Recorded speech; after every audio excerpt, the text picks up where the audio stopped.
He was the only son of Italian immigrants, and when he was 18 years old, he left the family farm in Alabama and went off to war. He had never been away from home, and the first beach my father ever saw was Omaha Beach, where he and his buddies landed in June of 1944.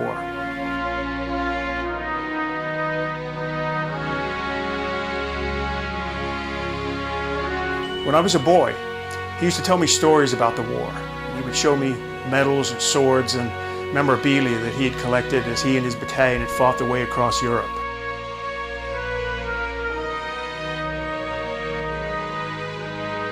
He was there when General George Patton delivered his famous speech just before D-Day. He was there during the Battle of the Bulge when it seemed as if all was lost. He was there as the infantry advanced through France and Germany, defeating the enemy and liberating villages and towns along the way. All of his stories were a fascinating look into history from someone who had witnessed it firsthand. One day when I was about 12, he told me he wanted to show me something that had happened during the war. In his hand he held a photo album. He said, "This happened at a concentration camp." I didn't know what that was, but he said the Nazis were killing people there, but we made them stop. He and his buddies had found some cameras and film a few days before the liberation, and they took pictures when they entered Dachau. He said, "I want to show you these for two reasons. First, at some point in your life, someone's going to try to tell you that the Holocaust didn't really happen." He said it did happen. I was there and I saw it. Secondly, I want you to make sure that nothing like this ever happens again. I was shocked as I looked through the photos. There, laid out before me, was death and inhumanity on a massive scale. It was unlike anything I'd ever seen. It was unimaginable, horrifying. He went on to describe all he had seen and experienced that day. Hardened combat veterans, he said, men who had seen everything, were visibly shaken. Some were weeping openly. He told me that he looked down into one of the rail cars and among the lifeless bodies saw a young lady leaning against a corner nursing a baby. Both of them were dead.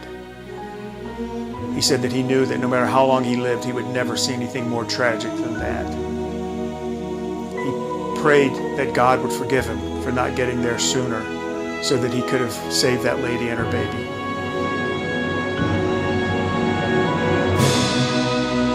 Thousands had died at Dachau, but thousands more had been liberated. The survivors looked like the walking dead, but they began cheering and embracing each other while looking at us in disbelief, almost unable to grasp that their day of liberation, their exodus, was at hand.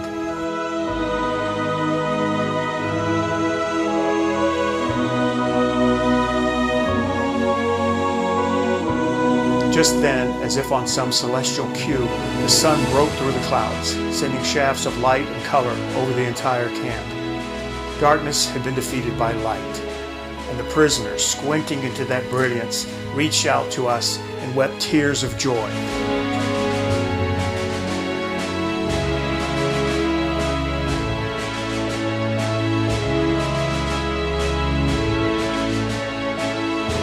My father's battalion left Dachau the next morning, having assisted the relief organizations in their efforts to bring some semblance of humanity back to this place that had endured so much tragedy and sorrow.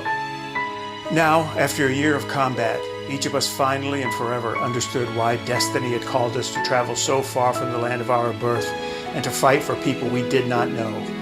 And so it was here, in this place abandoned by God and accursed by men, that we came to discover the meaning of our mission.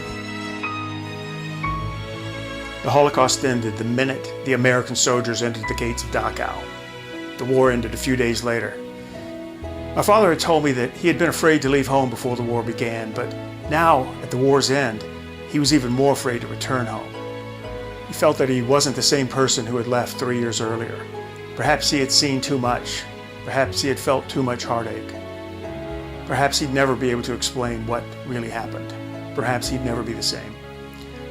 I know that his eyes would well up with tears even 60 years later when he would recount the story of Dachau.